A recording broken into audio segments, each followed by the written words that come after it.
राधा राधा राधा राधा राधा राधा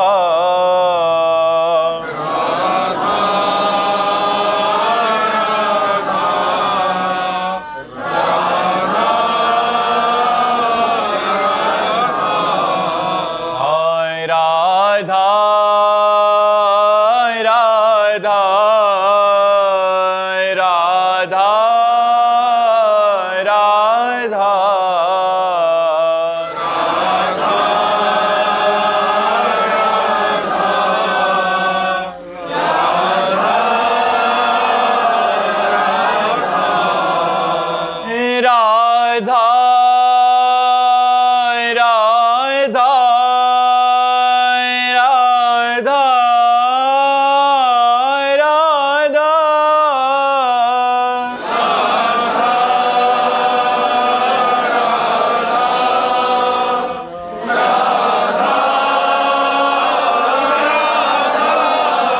हाय राधा राधा राधा राधा हाय राधा राधा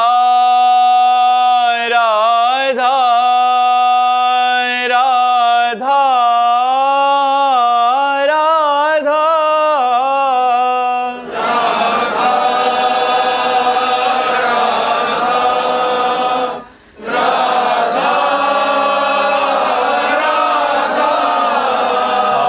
राधा राधा राधा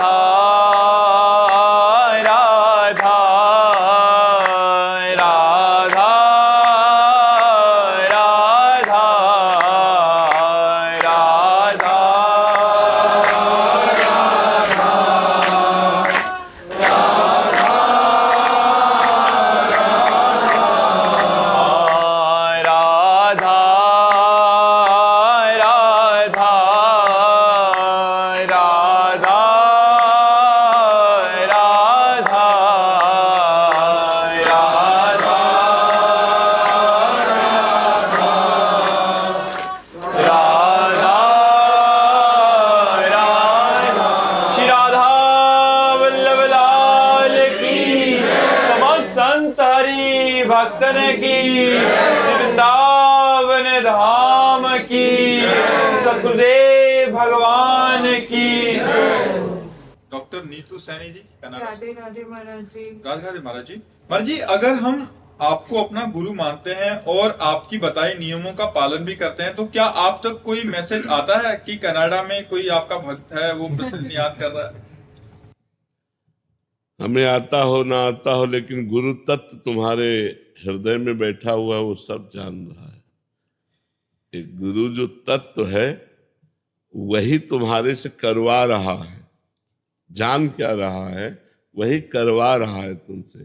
जो तुम नाम जप कर रहे हो, जो तुम भक्ति कर रहे हो, वो तुमसे करवा रहा है। तो वो तो जान क्या रहा है, वो तो स्वयं करवा रहा बैठकर, तो सब जान तो रहा है। ये प्रगट में हम कहें या ना कहें आपसे कि हम आपकी बात जानते हैं, लेकिन गुरु तत्व सब कुछ जान रहा है, वो सर्वज्ञ है। अखंड मंडलाकारम, वो कनाडा में भी है। अखंड मंडलाकारम व्याप्तमेन चराचरम तत्पदम दर्शितमेन तस्मै श्री गुरुवे नमः। महाराज जी, आपकी बेचैनी रहती है मिलने के लिए, बस टिकट कटती है तो उससे पहले। उत्तम बात है। हमको भी बेचैनी रहती है अपने गुरु की कृपा की, गुरु की मुस्कान की, गुरु की समीपता की। एक बार गुरु जी हमको देख ले, हमको भी रहता है। जब अपने गुरु जी के पास जाते हैं तो इस बात के लिए हम भी याचना करते हैं मन ही मन कि एक बार हमारी तरफ देख लीजिए, एक बार मुस्कुरा दीजिए, आप प्रसन्न हैं, ये हमें पता चले तो हमारा जीवन धन्य है। ये तो सब शिष्यों की आकांक्षा होती है। मोनिका जी, अम्बाला से। राधे राधे महाराज जी। महाराज जी, मैं अपना मन भक्ति में लगाना चाहती हूँ, पर 1-2 दिन ही लग पाता है, फिर भटक जाता है। महाराज जी, ऐसा क्या करें कि लगातार ये बना रहे? जबान से नाम जप करो। जब तक हृदय में मलिनता है तब तक मन भागता है। जहाँ निर्मल हृदय हुआ तो मन शांत होकर भगवान में लग जाता है। तो सर्व पापों का नाश करने के लिए भगवान का नाम है। नाम संकीर्तनम यस्य सर्व पाप प्रणाशनम। आधा घंटे नाम कीर्तन करो, राधा राधा राधा राधा राग से, ध्वनि से। शेष समय राधा राधा काउंटर से, माला से नाम जप करो। अगर पढ़े लिखे हो तो श्रीमद् भागवत का एक अध्याय रोज पाठ करो, रोज पढ़ो श्रीमद् भागवत की कथा। नाम कीर्तन, नाम जप और भगवान की लीला गुण महिमा के गान और श्रवण से हमारा मन पवित्र होने लगता है। और जितना पवित्र होता है उतना भगवान में लगता है, और जितना अपवित्र होता है उतना संसार में लगता है। तो जब तक संसार में मन जाए तब तक वो अपवित्र है। इसलिए हमको बराबर निरंतर अभ्यास करते रहना चाहिए। हम चाहते हैं और फिर ना हो, ऐसा कैसे हो सकता है? हमारी और भी चाहते हैं, तो उन चाहतों में मन जाता है। अगर केवल चाह हो जाए कि मुझे भजन करना है तो फिर मन भजन में लग जाए। लेकिन फिर भी अभ्यास कीजिए, अभ्यास के द्वारा हम अपने मन को भगवान में लगा सकते हैं। जैसे आप 30 मिनट अभ्यास कीजिए, 1 महीना कीजिए। इसके बाद उस 30 मिनट में यदि कोई व्यक्ति आपसे बात करने के लिए आवे, कोई आपका मित्र, कोई आपका परिजन, तो आपके मन को बुरा लगेगा। मैं 30 मिनट तो जप करती हूँ, उसमें भी आकर ही हमसे बात करेंगे, भाई मिलेंगे, तो मन राजी हो गया ना, तभी तो उसको बुरा लगेगा। मन राजी हो गया तो हम धीरे धीरे इसे 2-2 मिनट, 4-4 मिनट इसे आगे बढ़ाते हुए राजी करते जाएं, तो प्रभु में जितना राजी हो जाएगा उतना ही हमारा मंगल हो जाएगा, उतने ही हमें आनंद की अनुभूति होगी, उतने ही हमारे दुख, विपत्ति, शोक, संताप नष्ट होते जाएंगे। इसलिए नाम जप को हम अभ्यास में लावें, जबरदस्ती जपे, जबान से जपे, धीरे धीरे मन लगने लगेगा। आयुष जी गुजरात से। जय जय श्री हरिवंश। श्री हरिवंश महाराज जी। महाराज जी, यदि हमारे धर्म, इष्ट या गुरु के बारे में कोई व्यक्ति अनुचित या अपमानजनक बातें करता है, मान लेना चाहिए पागल बोल रहा है, लड़ाई झगड़ा नहीं करना चाहिए। हमारा व्यवहार अगर पागल आदमी रोड में हमें गाली दे या भगवान को गाली दे या कुछ करे, तो हम लोग उसे पागल समझकर उपेक्षा कर देते हैं। झगड़ा नहीं करना चाहिए। बातुल भूत विवश मतवारे, ते नहीं बोले हैं बचन विचारे, तिनकर कहा सुनी नहीं काना। नाम जप करो, तो जब कोई ऐसी आलतू फालतू बातें करे उसे हम सुनते ही नहीं, उसे हटा देते, गौर से नहीं सुनते, सुनकर भी नहीं सुनते और शांत रहते। ना उसका विरोध करते हैं, ना उसका हम सम्मान करते हैं, उदासीन हो जाते हैं। उदासीन होता हमारा कोई मतलब ही नहीं है ऐसी बातों से। व्यर्थ की बातों से क्या मतलब हमारा? महाराज जी, जब हम गुरु निंदा सुनेंगे तो हम कान बंद करके चले जाएंगे, उससे हमें अपराध तो नहीं लगेगा? नहीं, कान बंद कर लो, बिल्कुल बंद कर लो और नाम जप करो, ठीक है। नेहा सिंह जी। राधे राधे गुरु जी। राधे राधे महाराज जी। महाराज जी, मैं हमेशा सबके साथ अच्छा सोचती हूँ, वो करती भी हूँ, फिर भी लोग मुझे गलत समझते हैं और गलत हो जाता है। तो हमें अच्छा ही समझना चाहिए, गलत कभी करना नहीं चाहिए। जो गलत समझते हैं वो जलेंगे, उनका हृदय जलेगा, वो अपने आप उसका दंड भोग रहे हैं, गलत समझने का तुरंत दंड भोग रहे हैं। वो जलेंगे, उनके हृदय में ताप होगा और आपके हृदय में शीतलता होगी। आपको चाहिए अपने अच्छे विचार और अपने अच्छे कर्म कभी नहीं छोड़ने चाहिए। लोग चाहे प्रशंसा करें या निंदा करें, मान करें या अपमान करें, हम अपने अच्छे मार्ग को कभी न छोड़ें। आपके प्रति जो बुरा भाव रखेगा वो खुद जलेगा, वो खुद परेशान हो जाएगा। आपको उस स्थिति में भी उसके लिए अच्छा भाव ही रखना है, क्योंकि हमें अच्छे मार्ग में जाना है। तो बुरा बुराई करे, अच्छा अच्छा ही करे। एक बार एक काशी में कोई ब्राह्मण स्नान कर रहे थे, संत हृदय, तो एक बिच्छू बहते हुए जा रहा था पानी में, तो उन्होंने ऐसे उठाया, जो उठाया तो उसका काम उसने डंक मार दिया, तो ऐसे करके फिर जल में गिरा, फिर उठाया, फिर मार दिया। तो एक आदमी ने कहा तुम पागल हो, वो बार बार बिच्छू डंक मार रही है। तो बोले उसका स्वभाव है डंक मारना और मेरा स्वभाव है इसको निकालना, मैं इसको निकाल के ही छोड़ूंगा। और ऐसे निकाल के बाहर करते। बुराई का काम है डंक मारना और अच्छाई का कार्य है उस बुराई को भी सुख देना, उस बुराई के साथ भी अच्छाई करना, क्योंकि हम अच्छे हैं। जो सुगंध है वो दुर्गंध में भी सुगंध फैलाएगी, और जो दुर्गंध है वो सुगंध में भी दुर्गंध फैलाने की चेष्टा करेगी। तो दोनों का एक अपना अपना जोड़ है। मान है तो अपमान है, दुख है तो सुख है, लाभ है तो हानि है, अच्छा है तो बुरा है। तो ऐसा नहीं कि लोग बुरे ना हो, बुरे लोग हैं, उनकी बुराइयां उनको जकड़े हुए है। तो हमारी अच्छाई क्यों फेल हो जाए? उनकी बुराई के सामने हमारी अच्छाई दब जाए, हमारी अच्छाई हार मान ले, ऐसा नहीं होगा। हमारी अच्छाई उस बुराई के ऊपर भारी पड़े। वो हमसे द्वेष कर रहे हैं, लेकिन वो जब मिले तो हम राधे राधे बोले, जब हम मिले तो मुस्कुरा कर उनसे राधे राधे बोले, जब वो हमारे पास आए तो हम उनका आदर करें, आइए बैठिए, क्योंकि हमारा अच्छाई का कर्तव्य है, वो अपना बुराई सोचते रहे। कृतज्ञ त्रिवेदी जी अलीगढ़ से। राधे राधे श्री हरि। राधे राधे महाराज जी।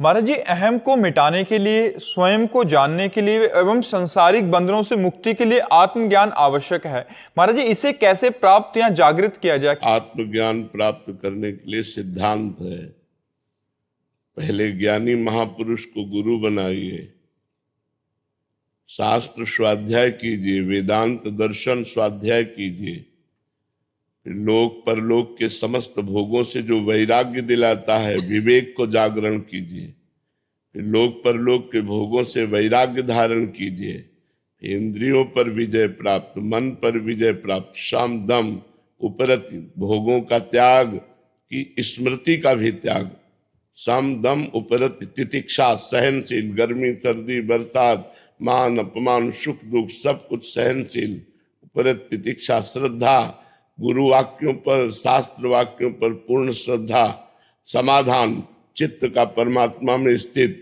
मुमुक्षुता, मैं इसी जन्म में मुक्त हो जाऊं, ये अत्यंत अनिवार्य है, इसके बिना आत्मज्ञान नहीं होता। या फिर दूसरा मार्ग है, भगवान का नाम जप करते हुए, भगवान की लीला कथा सुनते हुए, भगवान की शरण में और भगवान से प्रार्थना करो, वे तुम्हें आत्मज्ञान प्रदान कर देंगे। ये दो मार्ग हैं, भक्ति के द्वारा आत्मज्ञान प्राप्त करना या वेदांत दर्शन के द्वारा आत्मज्ञान प्राप्त करना।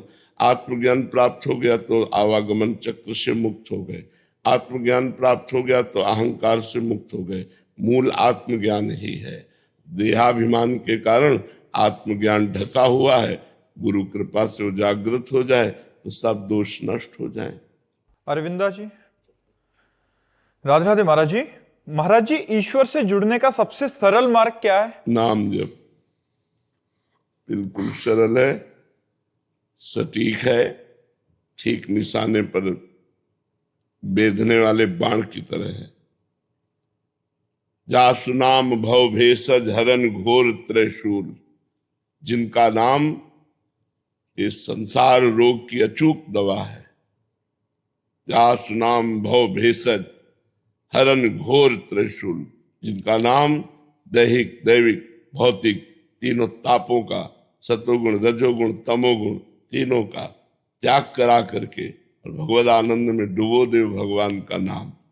भगवान का नाम निरंतर जपने का अभ्यास ले ले और कोई साधन ना बने तो भी भगवत प्राप्ति हो जाएगी, तो भी भगवत प्रेम प्रकट हो जाएगा, आत्मज्ञान प्रकट हो जाएगा, जो चाहे वो हो जाएगा। पर खुद डट के नाम जप करें।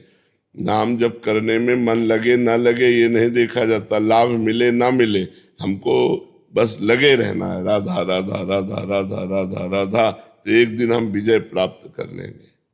शिवानी जी। राधे राधे श्री हरि। राधे राधे महाराज जी।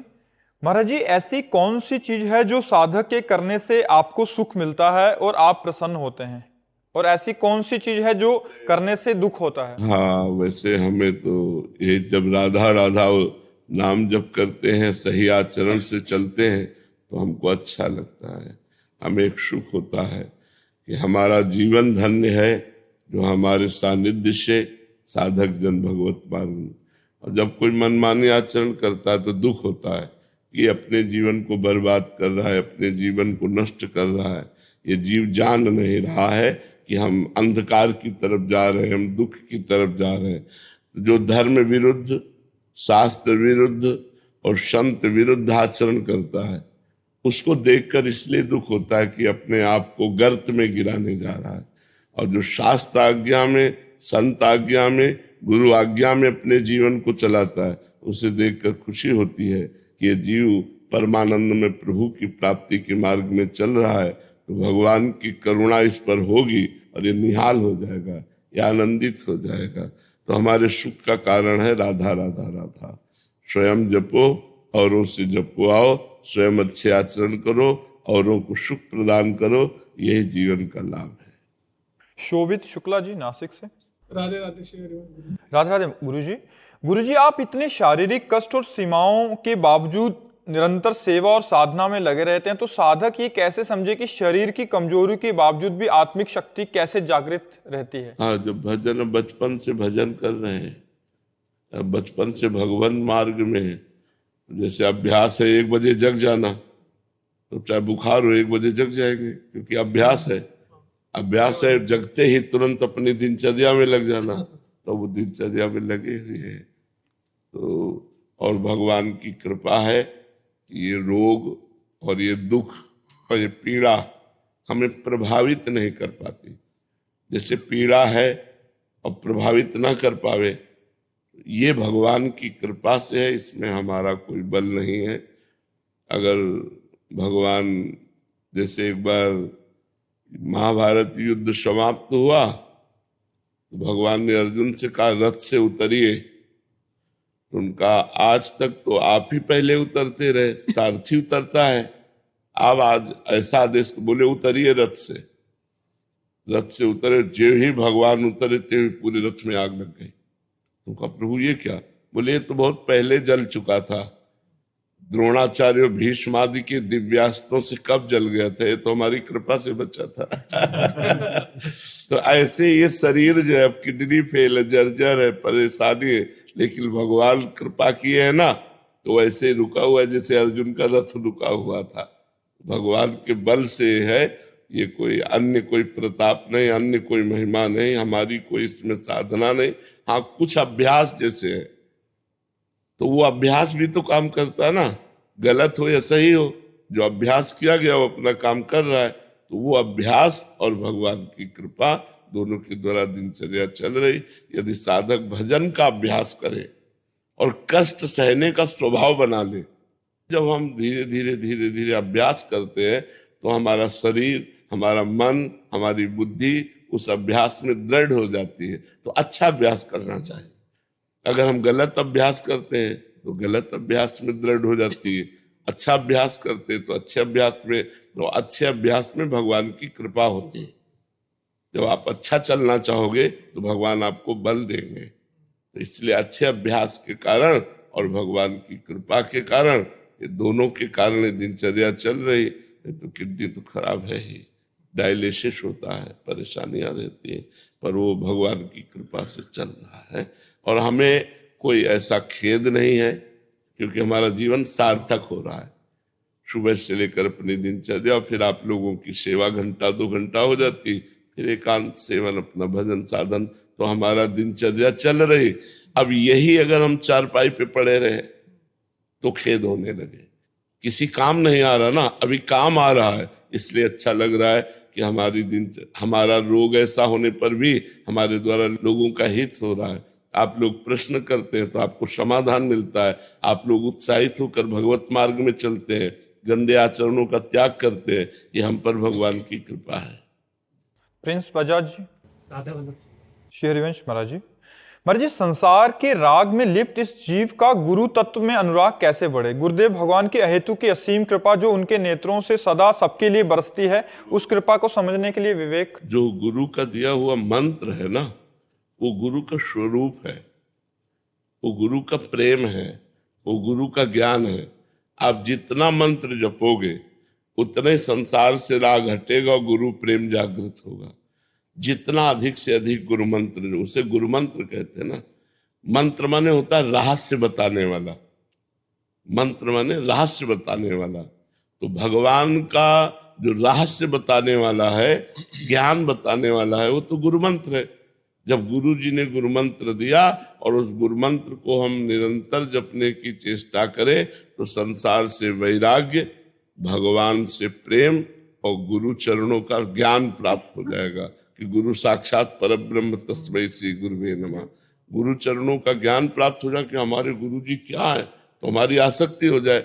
अभी बहुत एक साधक है, एक संत है, लेकिन ये भाव थोड़ी आ पाता है कि गुरु साक्षात परब्रह्म तस्मै श्री गुरुवे नमः। कामना में प्यार हो जाता है, निष्कामता में अगर प्यार हो जाए तो जीत गया। क्योंकि गुरु जी निरपेक्ष रहते हैं, आपको गुरु जी से प्यार करना है, उधर से प्यार मिले न मिले, आपको अपनी तरफ से एकाकी प्यार करना है, और उधर से प्रतिकूलता मिले और आपका प्यार बढ़े। ये खास बात, उधर से प्रतिकूलता मिले और आपका प्यार बढ़े तो गुरु प्रेम हो जाए। इसीलिए गुरु मंत्र जपने की आवश्यकता है। अधिक से अधिक गुरु मंत्र जपो तो गुरु चरणों में प्रेम हो जाएगा, संसार से वैराग्य हो जाएगा, भगवान का ज्ञान हो जाएगा। अभिषेक गौतम जी दिल्ली से। शेरवंश महाराज जी, जब भक्त अपनी असमर्थता और अपनी सेवा में अपराध भाव के कारण वैसी सेवा नहीं कर पाता जैसी करनी चाहिए और उसके मन में ये प्रश्न उठने लगता है कि ऐसा भक्त भगवान क्यों प्रेम करेंगे ऐसे भक्त को, तो इससे क्या भगवान तो सबसे प्रेम करते हैं। भगवान का स्वभाव तो बहुत उदार है, बहुत महान है। भगवान बहुत महान है।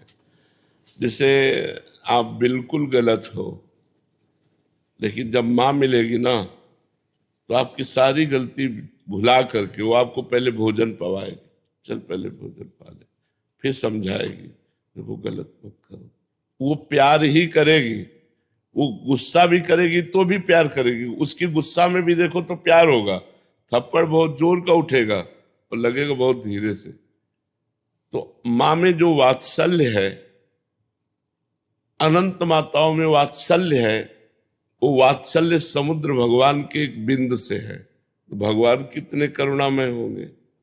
अगर वो करुणामय ना हो तो हम लोगों से ऐसी गलतियां होती कि नरके मिले, भगवान की प्राप्ति हो ही न पावे। लेकिन भगवान बड़े करुणामय हैं, तो हमसे जैसे बने वैसे भगवान की सेवा करे और भगवान का नाम जप करे और ये दृढ़ भरोसा रखे कि हमें भगवान मिलेंगे, अपनी कृपा से मिलेंगे।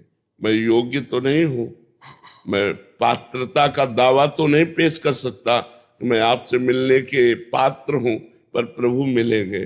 प्रभु के हमें विश्वास है, वो दीन बंधु हैं, वो पतित पावन है, वो करुणा सिंधु है, हम पर भी कृपा करेंगे। मैं नीच हूँ, अधम हूँ, पर हम पर भी कृपा करेंगे। यदि ऐसी हम भावना दृढ़ करें तो हमारा भाव बढ़ जाएगा, भगवान की कृपा बरसने लगेगी और बरस ही रही है। बस हमारे कमियां हैं इसलिए अनुभव में नहीं आ रहा, तो हम ऐसी प्रार्थना करें। रोशनी सिंह जी। राधे राधे महाराज जी। महाराज जी, गुरु कृपा क्या होती है और जीवन में इसका क्या महत्व है? गुरु कृपा साक्षात भगवान की कृपा है। जीव को जीवत्व से हटाकर ईशत्व में स्थित कर देती है वो गुरु कृपा। गुरु कृपा असत से सत की यात्रा, अंधकार से प्रकाश की यात्रा, मृत्यु से अमृत की यात्रा जो हमारी है, उसमें गुरु कृपा की बहुत जरूरत है।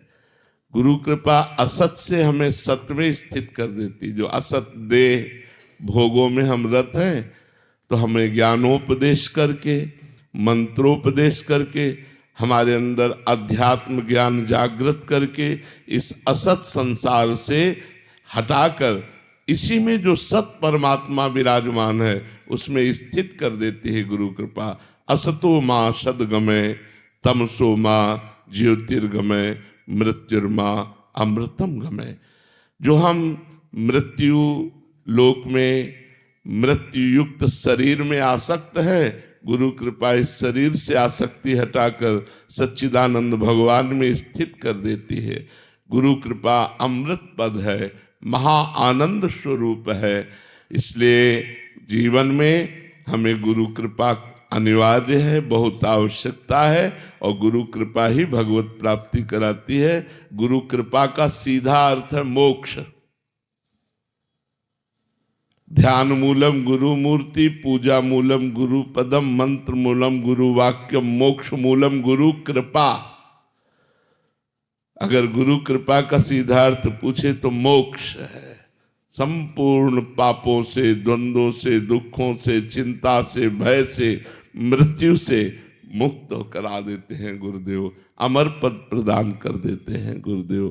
पर गुरुदेव के चरणों में निष्ठा हो तो गुरु कृपा फलीभूत हो। यदि गुरुदेव की अवज्ञा हो तो कृपा होने पर भी कृपा फलीभूत नहीं होती।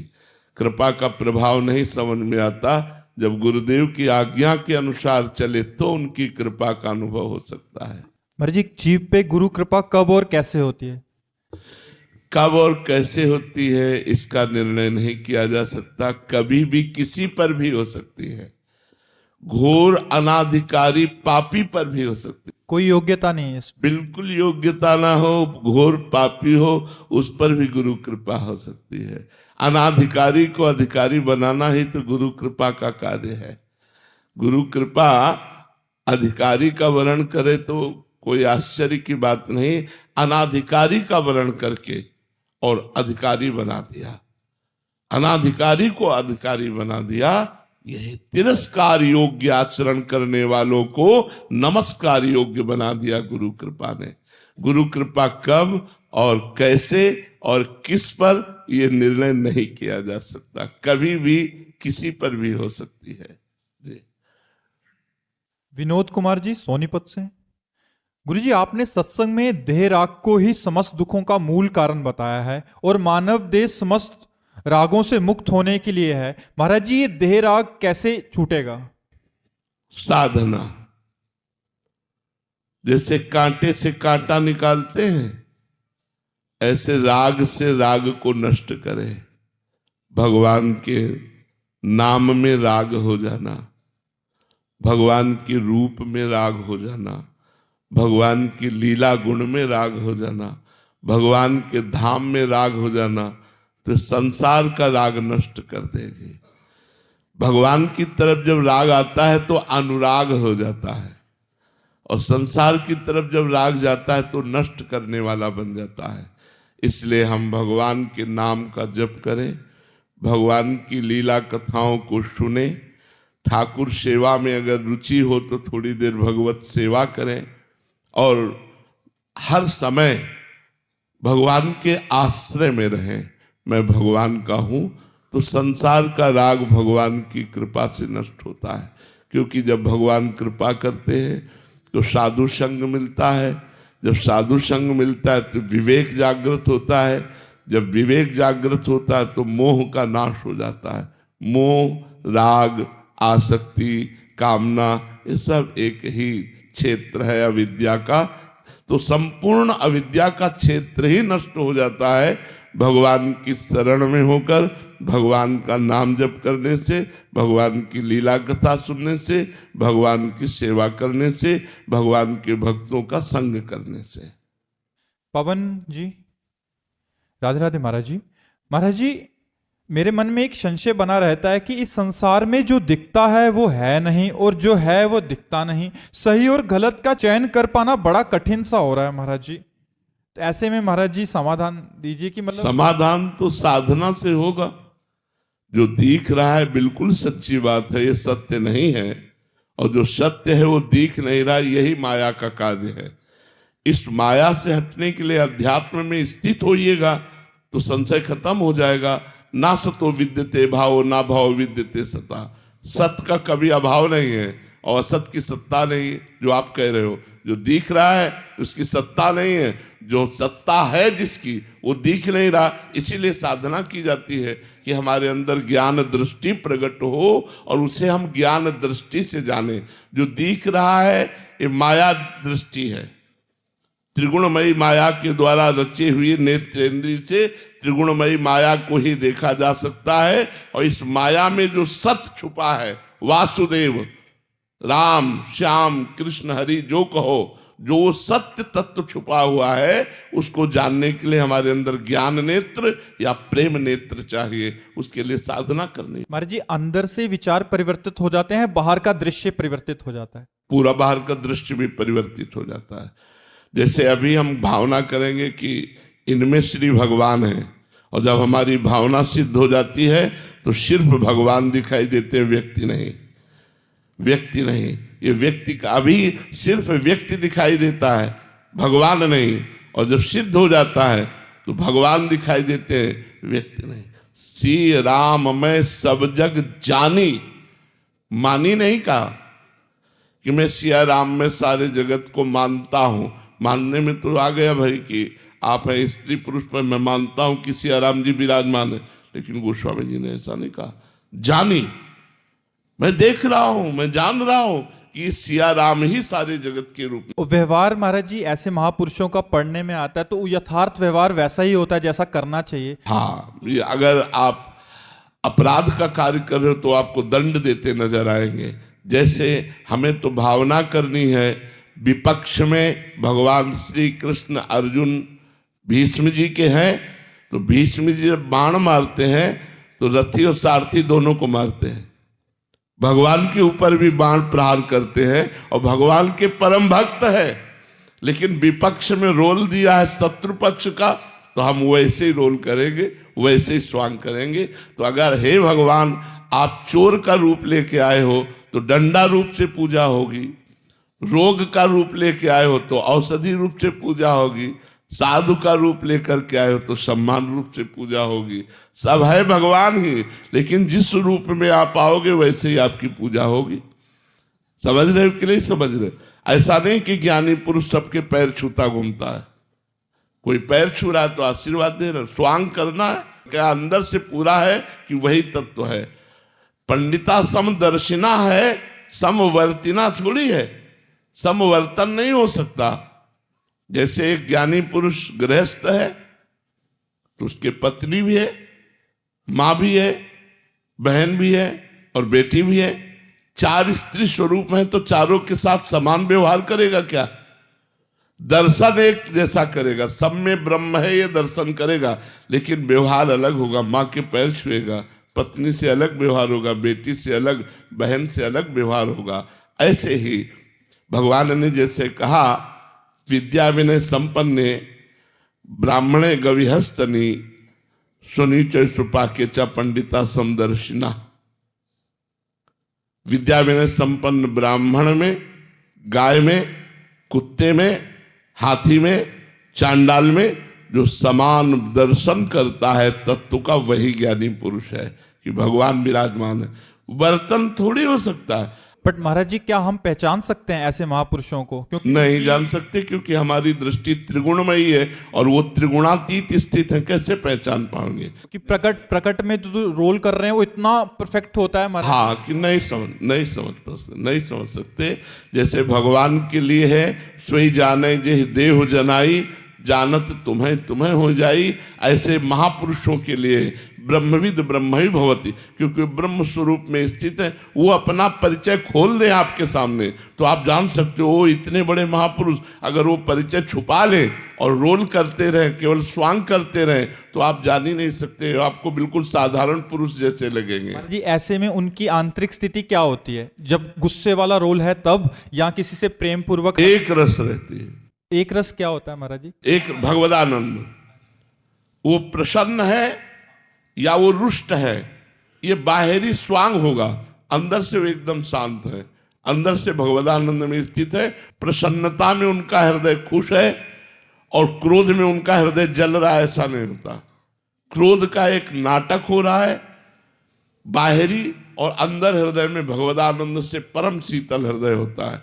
अगर हृदय में परिवर्तन पड़ गया तो सिद्ध कहाँ हुए? हृदय में परिवर्तन नहीं पड़ना चाहिए।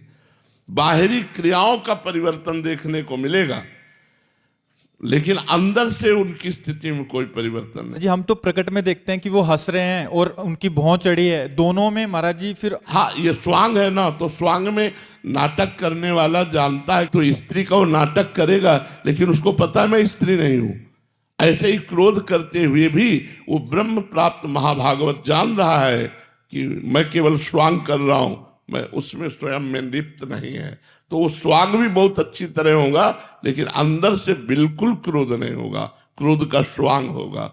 वो हर एक आदमी चंदन लगावे, एक आदमी थप्पड़ मारे, दोनों के प्रति समान भाव, वही तो सिद्ध पुरुष है, वही भगवत प्राप्त पुरुष है, जिसके हृदय में थप्पड़ मारने पर जलन नहीं हुई, चंदन लगाने पर शीतलता नहीं हुई, एक रस भगवदानंद में स्थित वही ब्रह्म प्राप्त महापुरुष है। महाराज जी, उनकी तरफ से तो कोई प्रतिक्रिया होती नहीं है, प्रकट में भले हो जाए, बाद में कोई भी कि इसका बुरा हो, ऐसा तो होता नहीं सामने वाले का। बट इधर से अगर व्यवहार गलत हो जाए तो बुरा हो जाएगा, तो बुरा हो जाएगा।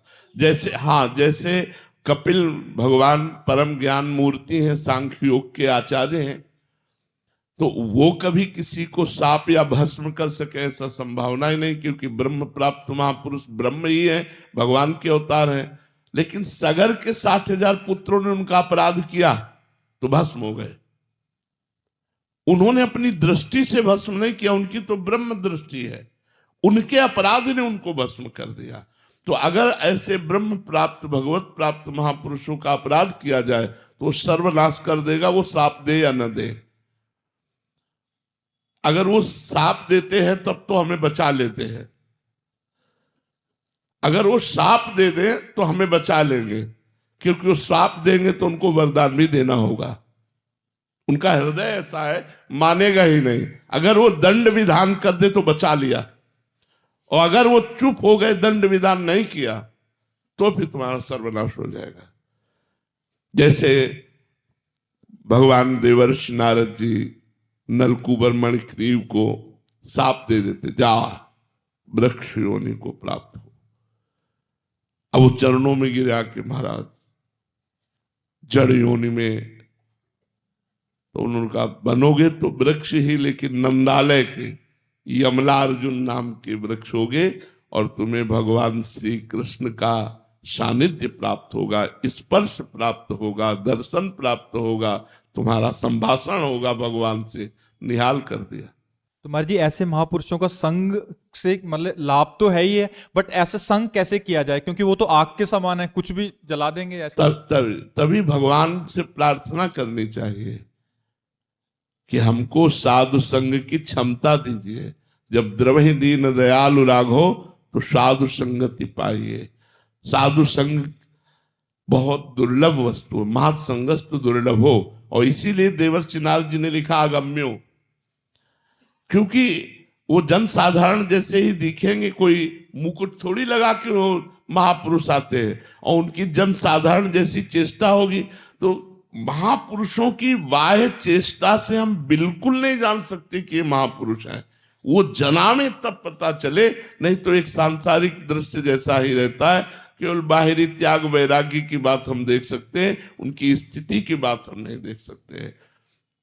बहुत बहुत मतलब संतों की कृपा भगवान का साक्षात्कार कराने में समर्थ है, लेकिन संतों की कृपा बिना भगवान की कृपा के प्राप्त नहीं हो सकती, ये पक्की बात है। जब भगवान कृपा करते हैं तो संतों की कृपा प्राप्त होती है, अन्यथा भैया बिल्कुल ऐसी लीलाएं रहती हैं कि जब वो पधार जाते हैं तब उनकी जीवनी पढ़ के लोगों को लगता है वो ऐसे महापुरुष थे, और जब जीवित सामने होते हैं तो माया पर्दा डाले रहती है, जानने में नहीं आता कि अरे ऐसे भी महापुरुष है। वो तो जब जीवनी पढ़ी जाती है, वो पधार गए होते, तब लगता अच्छा ऐसे महापुरुष थे। तो हमारा भारत देश सदैव ऐसे ब्रह्म ऋषियों से पूर्ण रहा है, अब भी है, आगे भी रहेंगे।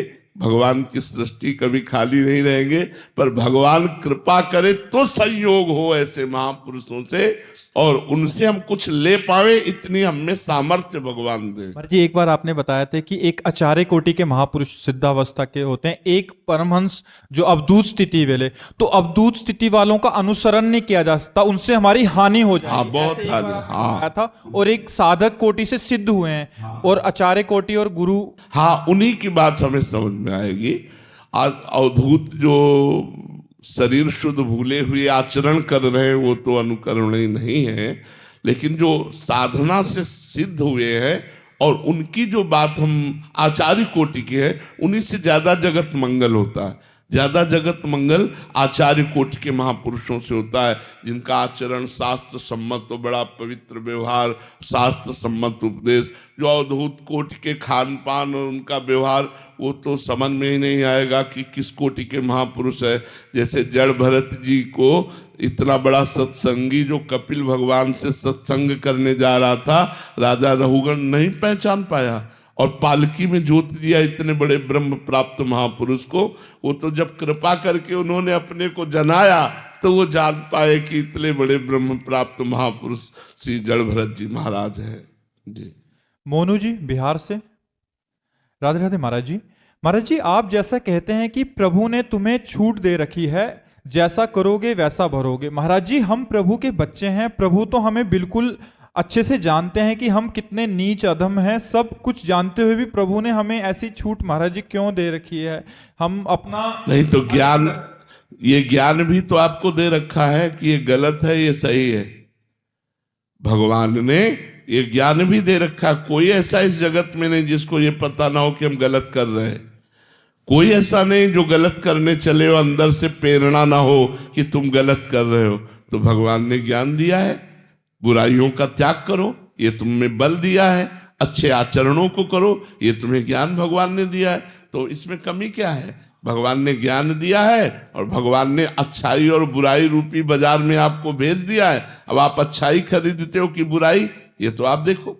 आपको दो ज्ञान नहीं कि क्या बुरा है क्या अच्छा है, ज्ञान है कि नहीं? तो भगवान ने आपको ज्ञान दिया ना, तो भगवान ने ज्ञान दिया और संसार रूपी बाजार में भेज दिया। अब इसमें अच्छे लोग भी हैं, बुरे लोग भी हैं, अच्छी वस्तु भी है, बुरी वस्तु भी है, अच्छा मार्ग भी है, बुरा मार्ग भी है, अच्छी सोच भी है, बुरी सोच भी है। अब हम लेते क्या है, ये खास बात हमारे ऊपर है। भगवान ने छूट दी है, तो इसलिए हम भगवान की उस छूट का लाभ लें। हम खूब नाम जप करें, दूसरों का परोपकार करें, कभी चोरी न करें, गंदे आचरण न करें, व्यभिचार न करें, व्यसन न करें। तो हम यहाँ बहुत लूट ले गए, माला माल हो गए। हम यहाँ से माला माल होके जाएंगे और जो रुपया कमाने में, मान कमाने में, भोगों के भोगने में पूरा जीवन व्यतीत कर दिया, वो यहाँ से कंगाल होके जाते हैं, कुछ नहीं ले जा पाते। तो इसलिए नाम जप करो, भगवान ने बड़ी कृपा की है जो हमें छूट दे दी। यज्ञदत्त जी हरियाणा से। राधे राधे महाराज जी। महाराज जी, आपने सत्संग में कलयुग के घोर 5 महापापों को बताया, जुआ खेलना, व्यभिचार करना, मांस खाना, शराब पीना और हिंसा करना। महाराज जी, आज कलयुग में तो इसका भरपूर संग मिलता है। महाराज जी, ऐसे में अपने आप को कैसे बचा के रखें? नहीं, भरपूर तो रहेगा। कलयुग ने वादा किया है ब्रह्मा जी से। कथा में ये भी बताया कि चारों युग ब्रह्मा जी के पुत्र हैं, सतयुग, त्रेता, द्वापर, कलयुग। तो ये भगवान ब्रह्मा जी के समीप गए तो भगवान ब्रह्मा जी ने कहा, जाओ हमारे सृष्टि में अपने अपने कार्य का विस्तार करो। तो पहले सतयुग प्रणाम किया तो बोले, देखो तुम्हारे कार्य विस्तार में हमने नरक की भी रचना की है, तो उधर ध्यान रखना। तो सतयुग ने कहा, हमारे राज्य में कोई नरक नहीं जाएगा। त्रेता ने प्रणाम किया तो त्रेता ने भी यही कहा कि बड़े भैया जैसे मार्ग में चल रहे हैं उसी मार्ग में हम भी चलेंगे। द्वापर से कहा, द्वापर ने कहा आपकी आज्ञा का पालन करने का प्रयास करूंगा। जब कलयुग ने प्रणाम किया तो ब्रह्मा जी ने कहा, भाई आपकी क्या राय? तो उन्होंने कहा, जैसे बड़े भैया ने कहा सतयुग त्रेता ने कि हमारे राज्य में कोई नरक नहीं जाएगा, हम वादा करते हमारे राज्य में कोई स्वर्ग नहीं जाएगा। इसलिए देखो घर घर शराब, घर घर अब गंदगी की बातें बढ़ती चली जा रही हैं। नए बच्चे गंदी बातों पर ज्यादा रुचि रख रहे हैं। अब कौन मान रहा है कि ये अपराध है शराब पीना, मांस खाना, व्यभिचार करना? तो कली का ऐसा प्रभाव बढ़ रहा है कि ये दोष बढ़ते जाएंगे। महाराज परीक्षित ने 5 स्थान दिए हैं, तो वो राजा है, हर हृदय में वो अपना जाल फेंक रहा है। ये बढ़ता चला जा रहा है। इसे लोग वीआईपी समझते हैं। अब पीछे जब कोई उत्सव होता, हम अपने गांव की बात बता रहे हैं, तो जैसे निमंत्रण दिया जाता तो सबके पैर धुले जाते थे, सुंदर पट्टी बिछाई जाती थी, गाय के गोबर से लिपे हुए स्थान में, और दोना पत्तल, पत्तों के बने हुए दोने, और बढ़िया प्रसाद बैठ करके पवाया जाता। अब आप नहा धोए, न पैर धोए, जूता मोजा पहने, कोई पवित्रता नहीं, कोई, अब बताओ बुद्धि कैसे शुद्ध रहेगी, कैसे शुद्ध रहेगी। अब वो भोजन किसी को पवाया जाए वैसे बैठाल के तो लोग मजाक नहीं बना देंगे।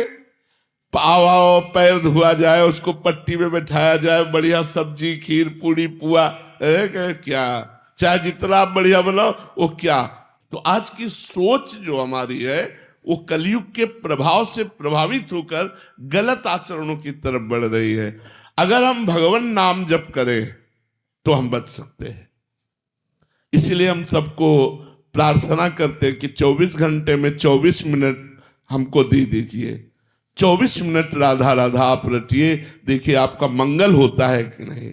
भगवान की कृपा से आपका जीवन सही रास्ते पे आ जाएगा। 24 मिनट केवल दे दीजिए। 24 घंटे में 24 मिनट एकांत बैठकर राधा राधा राधा राधा जपिए, फिर आप देखिए आपका जीवन परिवर्तित होता है कि नहीं। कलयुग में केवल नाम प्रभाव ही आपको बचा सकता है, और साधनों को तो बहुत खोखला करता जा रहा है कलयुग, और साधनों को खोखला करता चला जा रहा है। कलयुग का प्रभाव, नाम एक है जो गरज रहा है मंगल करने के लिए। कलयुग केवल नाम आधारा, सुमिर सुमिर नर उतरहि पारा। खूब नाम जप करो, इसी से हमारी बुद्धि पवित्र रहेगी और गलत आचरणों से बचेगी। प्रियंका तिवारी जी, राधे राधे महाराज जी। महाराज जी, भगवान हमसे प्यार करते हैं तो उन्होंने हमें इस दुखालयम संसार में क्यों भेजा? दुखालय में सुख सिंधु समाया हुआ है इसलिए भेजा। इस दुखालय में जो आनंद सिंधु सुख राशि, सीकर तय त्रैलोक सुपाशी, सो सच्चिदानंद परम धाम भगवान सबके हृदय में विराजमान है। जो भगवान से विमुख है उसके लिए दुखालय है, और जो भगवान के सन्मुख है उसके लिए दसों दिशाएं आनंदमयी हैं। इसीलिए हम कहते हैं भगवान का नाम जप करो, भाव कुभाव अनख आलसहु, नाम जपत मंगल दिशि दसहु। दसों दिशाओं में सुख ही सुख है। दुख कहाँ है? भगवान से विमुख होने पर। ये दुखालय है भगवान से विमुख होने पर। यदि हम भगवान के सन्मुख हो जाए तो हम तो यही चाहते हैं कि हमारा बार बार जन्म हो, हम मुक्त ना हो, हर बार जन्म हो और वृंदावन वासी बने और प्रिया प्रीतम के उपासी बने और आपके बीच में बैठ के एकांतिक करे ना। हर बार अगर हमारा जन्म हो और खूब उनका गुणगान करें, देश की सेवा करें, समाज की सेवा करें, तो हमें मोक्ष नहीं चाहिए। जब हम भगवान से विमुख हैं तो दुखालय है, और भगवान के सन्मुख है तो सुख ही सुख है, आनंद ही आनंद है। ब्रह्मभूता प्रसन्नात्मा, न सोचते न कांक्षते, न कोई शोक है न कोई चिंता है। एक अपार आनंद। मनुष्य जीवन में भजन कर सकते हो, स्वर्ग में भजन नहीं कर सकते। आप ब्रह्मलोक में भजन नहीं कर सकते। आप ब्रह्म स्तंभ पर्यंतम सर्वम मायामयम जगत, तिनके से लेकर ब्रह्मलोक तक मायामय है। यहाँ भजन का आनंद ले सकते हो। यहाँ भगवान की लीला कथा सुनकर भगवान से प्रेम करके रो सकते हो, भगवान के प्रेम में तड़प सकते हो। भगवान को प्रेमाधीन भगवान है, उनको अपने अधीन कर सकते हो। देवता बन करके नहीं कर सकते, गंधर्व बन करके नहीं कर सकते, भूत प्रेत बनकर। मनुष्य तो मनुष्य जीवन भगवत विमुख जीवन दुखालय, और भगवत सन्मुख जीवन सुख सिंधु, आनंद सिंधु, महाआनंद, हर क्षण आनंद। काकभूषण जी से गरुड़ जी ने पूछा, महाराज आपको भगवान की इतनी सुंदर प्रेम लक्षणा अनपायनी भक्ति प्राप्त है, आप इतने बड़े महापुरुष हैं, आपको कई कल्पों की स्मृति है, तो आप काग शरीर क्यों धारण किए हुए हैं? ये तो कागभूषुंड जी ने कहा, गरुड़ जी, इसी काक शरीर से मुझे भगवान की भक्ति प्राप्त हुई, इसलिए काक से बड़े कल्प के कल्प हो गए, कई बार कल्प बदल गए, लेकिन मैंने अपना शरीर नहीं बदला, क्योंकि इस काक शरीर से भगवान की भक्ति प्राप्त हुई है। कहाँ दुखालय है? अगर हमारा मन वचन कर्म से भगवान के चरणों में सेवा भाव है, नाम जप कर रहे हैं, परोपकार कर रहे हैं, तो दुख कहाँ है? सुख ही सुख है। देखो, यदि परमात्मा से विमुख हो तो चाहे राष्ट्र का सब सुख तुम्हें मिल जाए तो भी तुम दुखी रहोगे, और तुमसे सब छीन लिया जाए, केवल परमात्मा चिंतन होता रहे, तो तुम बादशाह हो। तुम्हारे अंदर जो सुख होगा वो त्रिभुवन में कहीं सुख नहीं होगा। चाह मिटी, चिंता मिटी, मनुआ बेपरवाह। भगवान के भजन के चिंतन के प्रभाव से जिनको कछु न चाहिए वे साहन के शाह।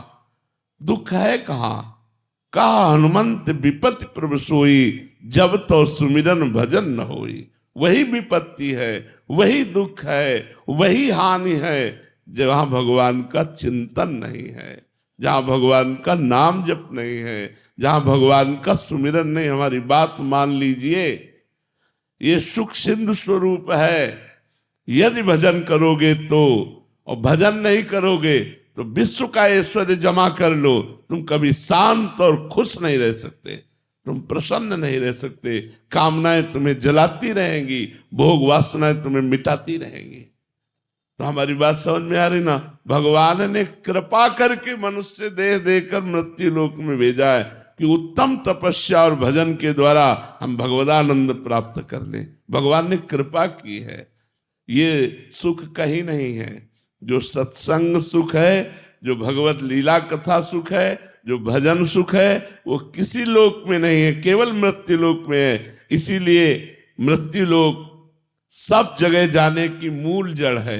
आप यहां से नरक जा सकते हो, स्वर्ग जा सकते हो, ब्रह्मलोक जा सकते हो, वैकुंठ जा सकते हो, साकेत धाम जा सकते हो, गोलोक धाम जा सकते हो, कैलाश जा सकते हो, नाली के किला बन सकते हो। जो चाहो वो कर सकते हो। ये छूट दी है मृत्यु लोक में। अब दुखद कार्य करोगे तो दुख मिलेगा, सुखद कार्य करोगे तो सुख मिलेगा। अब दुखद कार्य करके सुख कैसे प्राप्त हो सकता है?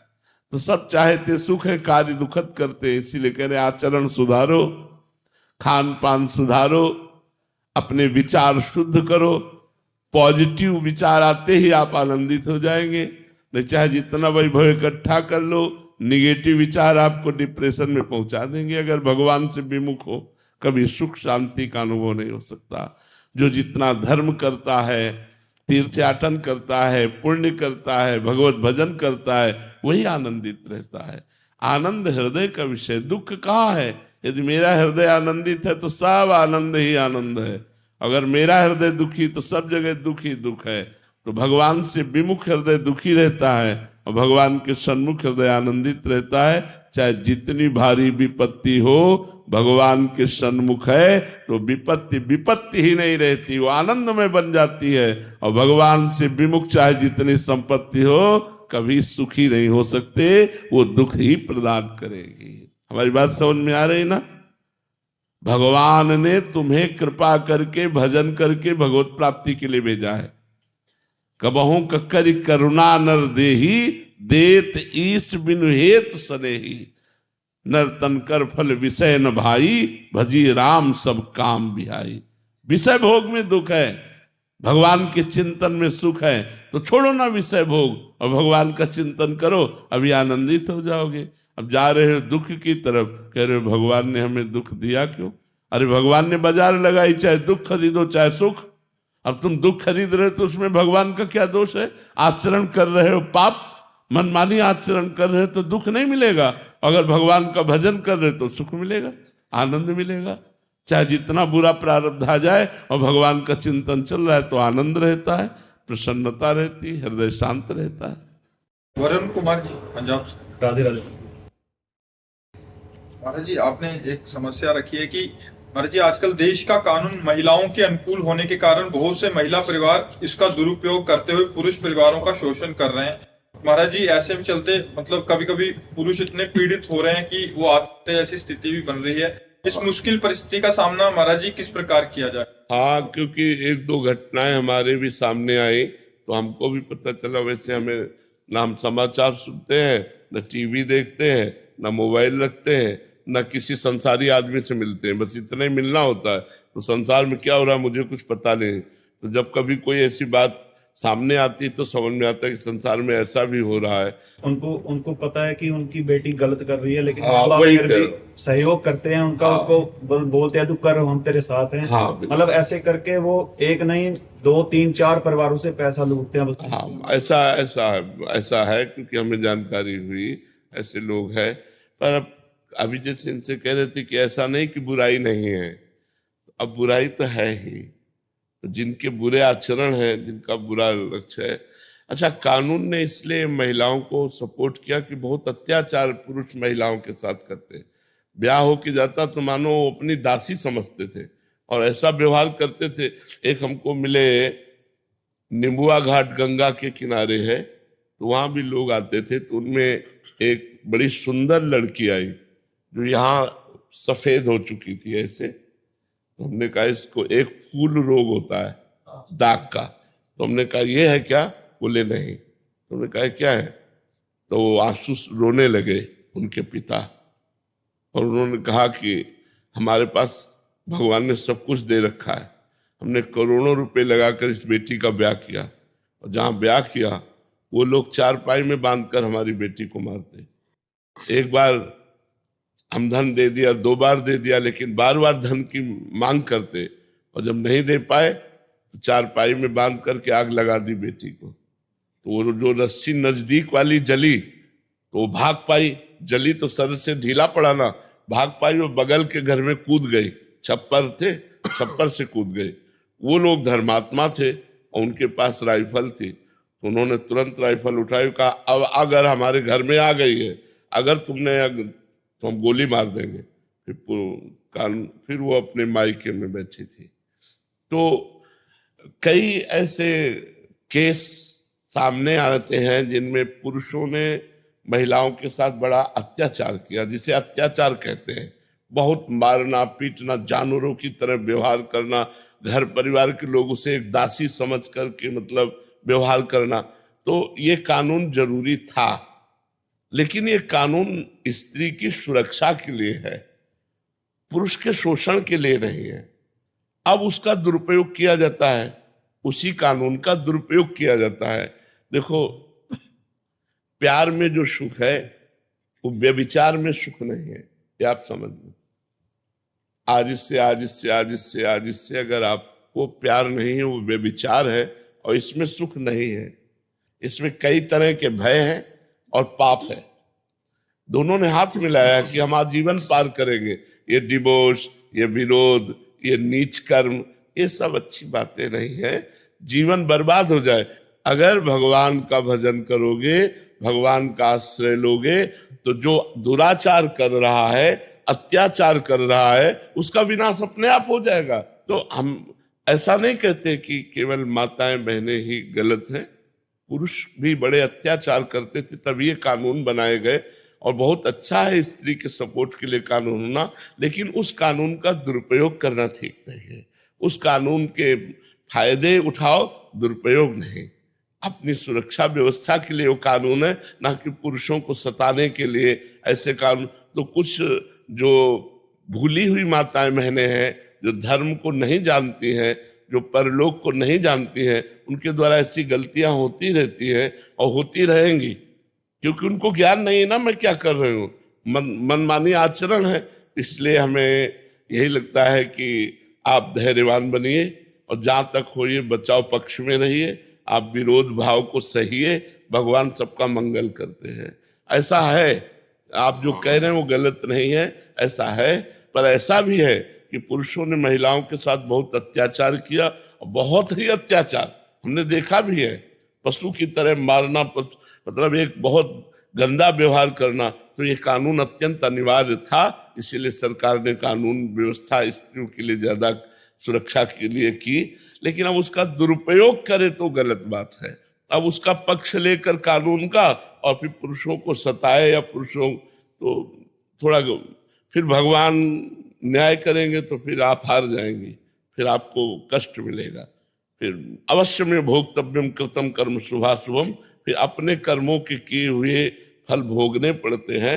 इसलिए आप धैर्यवान बनिए। ऐसे बहुत से हैं, बहुत से लोग हैं जो त्रसित हैं, जो बहुत परेशान हैं, जो मतलब कोई रास्ता नहीं सूझता है उनको। ऐसा है, पर भगवान से ही प्रार्थना कीजिए।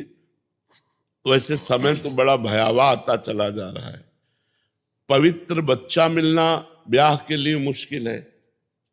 अब मान लो हम ब्याह करना चाहते हैं, वो 2 गर्लफ्रेंड की है, और वो बता तो रहा नहीं, मम्मी पापा के भयवश ब्याह कर लिया और गर्लफ्रेंड से उसका व्यवहार है, और पत्नी ये जब जानती है तो क्या मतलब जीवन। अच्छा, बच्ची है वो बॉयफ्रेंड की है, अब उसका ब्याह हुआ और वो बॉयफ्रेंड से संपर्क तोड़ नहीं पाई, अब वो परिवार नष्ट नहीं हो जाएगा? परिवार नष्ट हो। तो ये जो हम लोग बार बार चिल्लाते रहते हैं गर्लफ्रेंड बॉयफ्रेंड, ये सब गंदी बातें छोड़ो। क्योंकि तुम्हारा मान लो आप 15 में होश में आई या आए और 20-22 में ब्याह हो गया, मात्र 8-10 वर्ष संभालने के थे कि 8-10 वर्ष अपने को संभाल लेते तो एक अच्छे गृहस्थ बन जाते। और जब गंदी आदत हो जाती है तो फिर कंट्रोल में मन नहीं रहता। मन ये नवम भोगना चाहता है, मन का स्वभाव है नया नया भोग मिले। तो जब हम एक पति में फिर कैसे रह पाएंगे? हमारी आदत खराब हो गई तो हम एक पुरुष में रह नहीं सकते। हमारी आदत खराब हो गई तो एक पत्नी को हम अपनी प्राण प्यारी मानकर नहीं रख सकते, वो 4 वृत्तियां भागेंगी इधर उधर। तो ये सब गंदी बातें हमारे समाज को खोखला कर रही है, गृहस्थी टूट रही है। आज गृहस्थी में वो प्यार नहीं है जो प्यार देखने को मिलता है। पहले था ब्याह होके आ गया, आजीवन निर्वाह होता था। अब आजकल लव मैरिज होता है, 1 वर्ष में डिवोर्स हो जाता है। क्या है? तो थोड़ा समाज भ्रमित हो रही है। अध्यात्म विहीन होने के कारण, धर्म विहीन होने के कारण, भगवत विमुख होने के कारण दिशा भटक रही है। इसमें कोई सुख तो देखो, होश में चलो, धर्म से चलो तो भगवान तुम्हारी रक्षा करेंगे, और धर्म से नहीं चलोगे तो तुम्हारा पाप ही तुम्हें नष्ट कर देगा। चाहे स्त्री हो चाहे पुरुष हो, दोनों बातें हैं, दोनों के लिए है। चाहे स्त्री हो चाहे पुरुष हो, यदि धर्म से नहीं चलोगे, मनमानी आचरण करोगे, पापाचरण करोगे तो तुम्हें दंड मिलेगा। और जब दंड मिलेगा तो फिर विध्वंस हो जाओगे, नष्ट हो जाओगे। यदि वो आपके साथ ब्याही गई और किसी पुरुष से संपर्क नहीं कर रही तो आप में आसक्त हो जाएगी। यदि आप किसी स्त्री से संपर्क नहीं किए तो आप अपनी पत्नी में आसक्त हो जाएंगे। एक प्यार भरा जीवन चलेगा। मतलब कितना अच्छा जीवन है गृहस्थी में, कितना अच्छा जीवन, दोनों दोस्त बनकर प्यार भरा जीवन। वो दिन भर मेहनत करके आया, आप मुस्कुराती हुई मिली और उसका स्वागत किया, उसका जीवन। अब वो दूसरे से बात कर रही, वो दूसरे से बात कर रहे, क्या जीवन, क्या जीवन है। तो अब ये तो बढ़ रहा है, ये बढ़ रहा है, क्योंकि जो विदेशी जीवन है उस जीवन की नकल की जा रही। जैसे लिव इन रिलेशन है, ये हमारी भारतीय पद्धति नहीं है। गर्लफ्रेंड बॉयफ्रेंड ये हमारी भारतीय पद्धति नहीं है। कहीं भी हमारे शास्त्र में, कहीं भी सनातन धर्म में, या पीछे 40 वर्ष पीछे ऐसा कुछ नहीं था, ऐसा कुछ नहीं था। मतलब हम लोग सब एक ही स्कूल में पढ़ते थे और ये दिमाग ही नहीं था कि इस तरह का व्यवहार किया जाए। कबड्डी खेल रहे हैं साथ में, सब खेल 13-14 वर्ष के बालकों में ये बुद्धि ही नहीं रहती थी गंदी बात की। और आज तो मास्टर मिलेगा, आपको पढ़ा सकता है। वो 13-14 वर्ष का बालक आपको पढ़ा सकता है, क्योंकि मोबाइल है ना, वो सब कुछ देखकर समझ करके बड़ा प्रवीण हो जाता है। तो समय कलयुग का और आचरण धर्म विरुद्ध, तो हमारा समाज गिरता चला जा रहा है। वो समझ नहीं पा रहा। जैसे नए बच्चे नशा करना, ये अवस्था उन्नति के लिए है या नाश के लिए है? उन्नति के लिए। पढ़ो लिखो, संयम से रहो, दोस्ती करो, दोस्ती करना पाप नहीं है, लेकिन गलत आचरण मत करो। जब ब्याह हो जाएगा तो अपने पति के साथ वैसा व्यवहार करो, तो वो आपका पवित्र धर्म में जीवन होगा। मात्र 10 वर्ष की बात है, 15 से 25 तक कंट्रोल होने की जरूरत है। अगर 15 से 25 तक हम अपने को शासन में ले तो हमारी गाड़ी पार हो जाएगी, और 15 से 25 तक हमारे आचरण गिर गए तो पूरे जीवन गिराते रहेंगे, पूरे जीवन भर। आदत आदत होती है, अगर गलत आदत बन गई तो बन जाती है, वो बनी जाती है। अगर अच्छी आदत हो गई तो अच्छी आदत बन जाती है। तो आपका दुख सैकड़ों का दुख है, ऐसा नहीं सैकड़ों का दुख है, क्योंकि आज चंचलता बढ़ रही है। एकाग्रता पवित्रता छोड़कर चंचलता बढ़ रही, तो ये दोस्त तो आएंगे आएंगे। महाराज जी, मेरे को दिल्ली विश्वविद्यालय के छात्र और छात्राओं ने आपसे मार्गदर्शन लेने हेतु भेजा है कि युवा, देश के युवा भक्ति मार्ग पर कैसे चले। और देखो, भक्ति मार्ग पर चले या ना चले, लेकिन गलत मार्ग में ना चले, ये हम जरूर प्रार्थना करेंगे। मतलब भक्ति तक चलना एक थोड़ा चढ़ाई का मार्ग है, लेकिन गलत मार्ग में। आज हमारे जो हॉस्टल में, विद्यालयों में 9 भविष्य हैं भारत के, वो गलत मार्ग में जा रहे हैं, व्यसन करने लगे हैं, नशा और बेविचार में प्रवृत्त हो रहे हैं युवा। गर्लफ्रेंड, बॉयफ्रेंड, ये सब गंदी बातें। तो हम यही प्रार्थना करेंगे कि दोस्ती करो, दोस्ती बुरी नहीं है, लेकिन दोस्ती को गंदी मत करो, गंदे दोस्त मत बनो, अच्छे दोस्त बनो। दोस्त वही है जो कुपथ निवार सुपंथ चलावा, गंदे मार्ग से हटाकर अच्छे मार्ग में लगावे। तो आप सब व्यसन रहित बने, आप व्यभिचार रहित बने, गंदे आचरण आप में ना हो, हम यही प्रार्थना करेंगे। और नाम जप अगर जितना बन जाए आपसे, जब आप खाली समय हो उस समय आप राधा राधा रटिए, तो आपका जीवन मंगल में हो जाएगा। 2 बातों से बचिए, व्यभिचार और व्यसन से, और राधा नाम रटिए, इसी से आपका मंगल हो जाएगा। और जो आप पढ़ाई में समय देते हैं, 4 घंटे, 8 घंटे, 10 घंटे, वो कृष्णार्पणमस्तु कर दीजिए, तो भक्ति बन जाएगा, वो कर्म समर्पण भक्ति बन जाएगा। राधा नाम रटना और कृष्णार्पणम अपने समस्त समय को कर देना, और व्यभिचार और व्यसन से बचे रहना, एक बहुत अच्छी स्थिति वाला पुरुष हो जाएगा, बहुत अच्छी स्थिति वाला समाज सेवक हो जाएगा। इसलिए हम सबसे प्रार्थना करते हैं, माताओं बहनों से भी, आप लोगों से भी, कि गलत आचरणों से बचिए, अपने बच्चों को गलत आचरणों से बचाइए, अपने मित्रों को गलत आचरणों से बचाइए। तो आप अध्यक्ष बने भगवान की कृपा से, तो आप कोशिश कीजिए आपके दोस्त नशा न करें, आपके दोस्त लड़ाई झगड़ा न करें, गंदे आचरण न करें। ठीक है महाराज जी, 2 शब्द किसानों के लिए बोल दें, क्योंकि किसान बहुत खुश होते हैं। वैसे पहले भी हम प्रार्थना कर चुके हैं कि चाहे जितना कोई करोड़पति हो, रुपया थोड़ी खाएगा, खाएगा तो अन्न ही। हमारे संपूर्ण देश और विश्व का जीवन अन्न से ही पोषित होता है, और उस अन्न को प्रकट करने वाले किसान होते हैं। और सब सुखी मिलेंगे, किसान बहुत परेशान मिलेगा, क्योंकि उसको खाद लगानी है, पानी लगाना है, उसी से बच्चों की पढ़ाई, उसी से पूरा परिवार चलाना है। और अन्य चीजें महंगी होंगी, लेकिन किसान वाली चीजें बहुत सस्ती होंगी। अच्छा, किसान का क्या है कि जैसे सरसों की फसल तैयार हो चुकी, अब पानी गिर गया और सूर्य उदय हो गया, और वो सब कलियां सब में बर्बाद हो गई। गेहूं गलेथ में आया, हवा चली, पानी गिरा, वो सब गिर गए, उसका महत्व चला। बड़ी परेशानी किसानी में है, और किसान ही विश्व का जीवन है, किसान ही विश्व का जीवन, अन्नदाता है किसान।